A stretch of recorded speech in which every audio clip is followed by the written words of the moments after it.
Hello, good morning, students. How are you? So, today I will explain remain exercise of Unit 7 poem Topsy Turvy Land. Okay आगे हमने थोड़ी exercise की थी और जो बाकी की एक्सरसाइज है वो हम आज करेंगे. So let's see here. Right 5 things that you do at home to make your home look neat and clean. Means आपके घर में सब साफ सुथरा और क्लीन रखने के लिए आप ऐसी कौन सी 5 चीज़ें करते हो. ओके आपके घर में गंदी चीज़ें पड़ी रहेगी तो आपको अच्छा लगेगा? कैसा गंदा लगेगा. और ऐसे में कोई गेस्ट आएंगे तो कितना गंदा लगता है कि नहीं. सो आप ऐसी क्या चीज़ें करते हो हर रोज़ एक्टिविटी जिससे आपका घर एकदम क्लीन रहता है. So let's start. नंबर 1 में लिखना है I arrange ARRANGE my bed every morning MORNING. So first line में आपको लिखना है I arrange my bed every morning. सो हर सुबह में ओके उठने के बाद आपकी अगर चादर इधर से उधर हो जाती है, तकिया यहाँ वहाँ होता है, तो आप उसे अरेंज करते हो या ऐसे ही उठ के चले आते हो स्कूल में. किसी की हैबिट होती है कि सुबह उठ के जो बेडशीट होती है वो ठीक करते हैं, जो पीलो है उसे भी ठीक से रखते हैं, और कोई तो क्या करता है उठ के सीधा बाथरूम में चले जाते हैं, है कि नहीं. करते हो ना पैसा. सो हमें थोड़ी गुड हैबिट भी डालनी चाहिए. हमारा जो काम है हमसे जितना भी हो सकता है हमें करना चाहिए. ओके सेकेंड चीज़ में सेकेंड सेंटेंस आपको लिखना है I clean CLEAN my toilet every day. So हर एक के घर में ये फैसिलिटी होती है और ये जो जगह है इसे तो हमें बहुत ही क्लीन रखनी चाहिए. ओके अगर हम इसे गंदा रखेंगे तो हमारे पूरे घर में बदबू आएगी जिससे आप रह भी नहीं पाएंगे घर में. सो ये काम भी आपको खुद रखना चाहिए. वॉशरूम जाने के बाद पानी भी आपको डालना चाहिए. किसी की हैबिट होती है ऐसे ही निकल जाते हैं. Okay so that thing is very bad. Third में आपको लिखना है I keep my book shelves SHELVES arranged ARRANGED arranged. I keep my book shelves arrange. Book shelves मतलब जहाँ पर आपकी सारी बुक्स रखी जाती है उसे हम बुक सेल्स कहते हैं. तो वहाँ पे आप क्लीन करते हो, उसे अरेंज भी करते हो ना, कि बुक्स इधर उधर रख देते हो, ऐसा ही गंदा छोड़ देते हो. ऐसा करते हो? नहीं, हम ऐसा नहीं करते. Okay so right one more sentences. I sometimes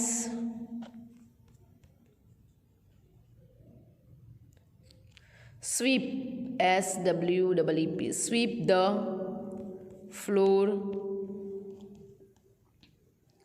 of my study room. मतलब आप जहाँ पर स्टडी करते हो वो रूम के फ्लोर को आप स्वीप करते हो, क्लीन करते हो कि नहीं. ओके जहाँ पर जो स्टडी वाला रूम है वो तो एकदम क्लीन साफ़ सुथरा ही होना चाहिए. ओके वरना नेगेटिविटी हमारे दिमाग में आती है.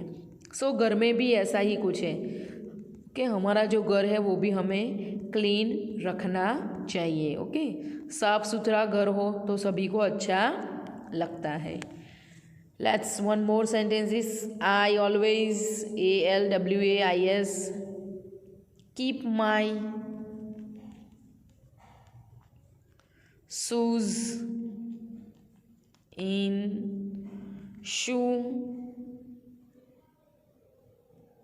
Rack RACK after use. आप ऐसा करते हो? शूज़ पहनने के बाद जब आप उसे रिमूव करते हो, निकालते हो, तो जो सू रैक होता है उसमें रखते हो या यहाँ वहाँ डाल देते हो, जैसे वो पोयम में बताया था ना टॉप्सी टर्वी में, यहाँ वहाँ फेंक देते हैं। तो आप लोग भी ऐसा करते हो ना, स्कूल से घर जाते हो तो शूज़ एंड सॉक्स निकाल के यहाँ वहाँ रख देंगे, लेकिन ऐसा नहीं करना है। ओके, आपको जो शू रैक होता है उसमें संभाल के रख देना है। ओके, सो ये एक्सरसाइज आपको आपकी टेक्स्ट बुक में लिखनी है। Let's see here next exercise. Let's imagine a topsy-turvy scan and describe it in the lines below. So जो topsy-turvy लैंड है उसे इमेज करना है और यहाँ पर लिखना है। You can do exercise yourself. नीचे देखो, 2 stories got mixed up, sort them out and write them in the appropriate boxes. So यहाँ पर 2 स्टोरी लिखनी है आपको। फर्स्ट है द मैजिक काइट, सेकेंड है हु डिड द लायन ईट। सो दोनों स्टोरी के जो सेंटेंस है वो यहाँ पर मिक्सअप हो गए हैं। ओके, दिखाई देता है आपको, यहाँ पर भी है और आधे सेंटेंस यहाँ पर भी लिखे हुए हैं। सो हमें डिवाइड करना है सेंटेंसेस को और अलग अलग स्टोरी में लिखना है। So before starting this story we will read this sentences. We thought that the lion had eaten someone. Suddenly the kite lifted him off the ground and took him over the tree tops. He show a shoe in the lion's cage. Next लिखा है, finally the kite brought him back to the park. Our class had gone to the zoo. Puran was flying the brand new kite in the park. Some children stood and screamed, and some ran to the director of the zoo. Next लिखा है, Puran was frightened and excited. And last line is, the lion had not eaten anyone because the shoe was one of the lion's toys. So first story हमें यहाँ लिखनी है the magic kite, उसके बारे में। Okay, सो सबसे पहले हम लिखेंगे सेंटेंस में, लाइन यहाँ दी है, देखो मेरे साथ लिखते जाओ। पुरान was flying, flying, the brand new kite in the park. Okay, first sentence आपका क्या होगा, द मैजिक काइट के अंदर पुरान was flying the brand new kite in the park. Okay, so second line आपको लिखनी है यहाँ पर, suddenly, SUDDENLY, the kite lifted him off the ground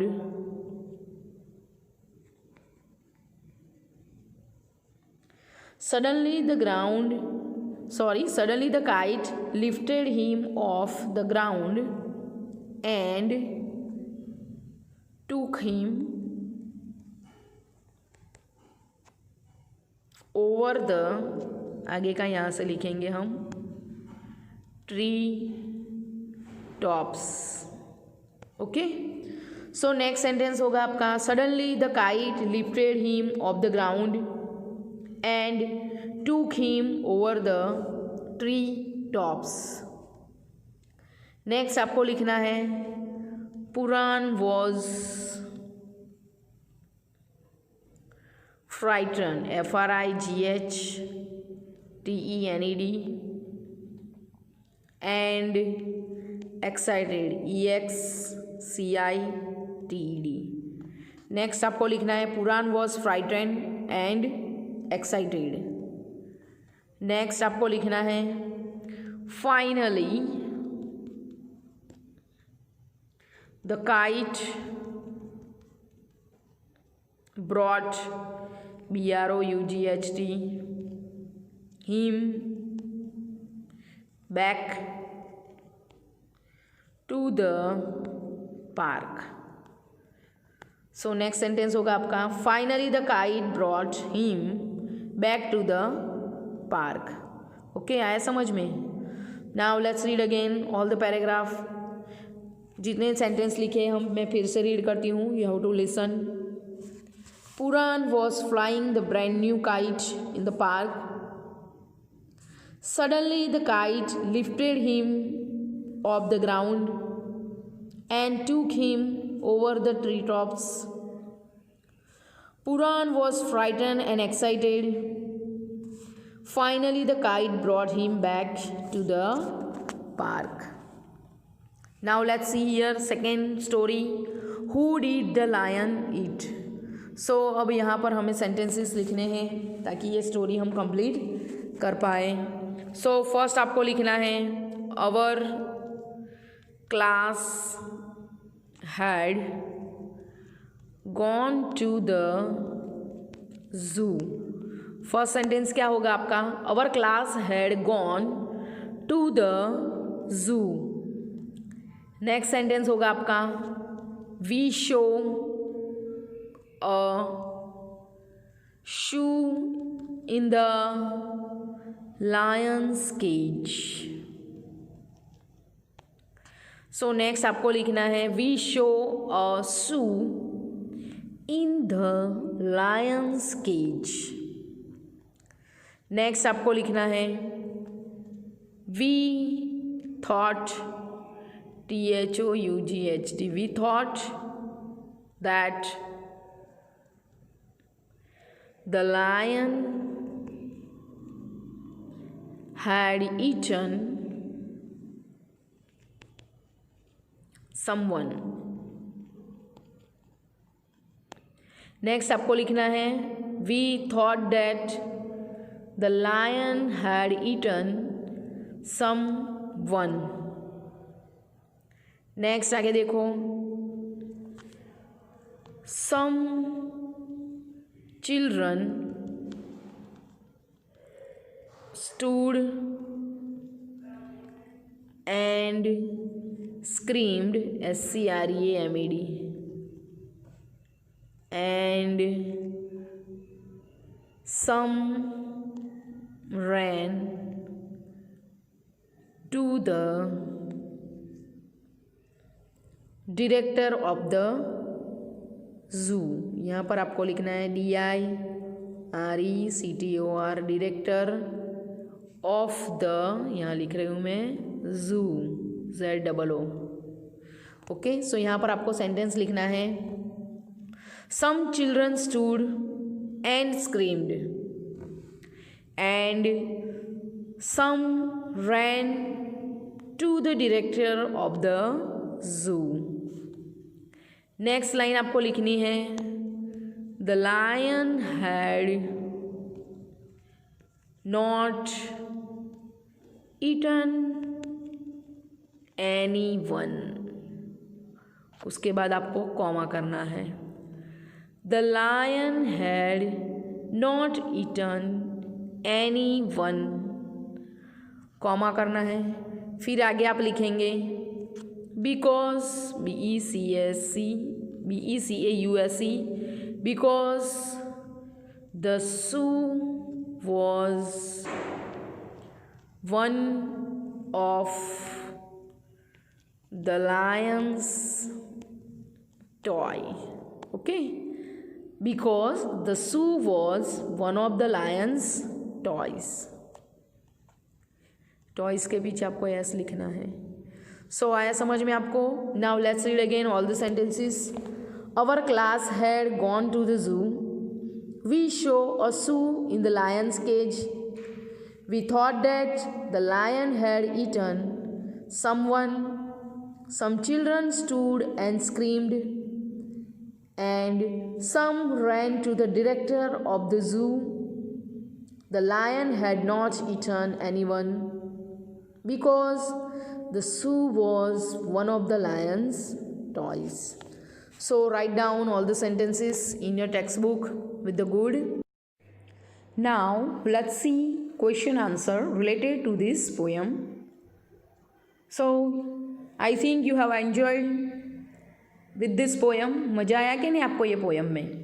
So जो उल्टी पुल्टी चीज़ें हो रही थी वो सुन के आपको हंसी भी आ रही होगी, है ना? Now let's see question answer. Question number 1. When do children go to school in topsy turvy land? So ये जो उल्टी पुल्टी दुनिया है उसमें बच्चे जो है वो स्कूल कब जाते हैं? Answer, in topsy turvy land children go to school at night. So topsy turvy जो लैंड है वहाँ पर बच्चे जो है वो स्कूल में रात को जाते हैं. आप लोग कैसे सुबह में आते हो? तो वहाँ पर उल्टा है, ये लोग रात में स्कूल जाते हैं. हम पैर से चलते हैं, वो हेड से चलते हैं. पता है आपका, सुना ना पोएम में, हम हेड जो है वो हेड पे पहनते हैं, वो पैरों में पहनते हैं. सो सब उल्टा पुल्टा वहाँ पर हो रहा है. Question number 2. In the poem, if buses travel on the sea then where do the boats travel? How should it rightly be? So ये जो कविता है उसमें यदि बसें समुद्र में चलती है तो नौकाएं कहाँ चलती है, इसका सही तरीका क्या होना चाहिए? सो यहाँ पर हमें क्वेश्चन पूछा है, यदि बस जो है वो समुद्र में चलती है तो जो बोट है वो कहाँ चलती है, इसका सही तरीका क्या होना चाहिए? Answer, the boats travel in the streets, they should travel on the sea. जो बोट है वो स्ट्रीट्स में चल रही है, उसकी जगह उसे सी मतलब समुद्र में चलना चाहिए. ओके. सो ये जो क्वेश्चन आंसर है वो आपको आपकी इंग्लिश की नोटबुक में लिखना है और जो बाकी की एक्सरसाइज है वो आपको टेक्स्ट बुक में ही लिखनी है. Thank you students.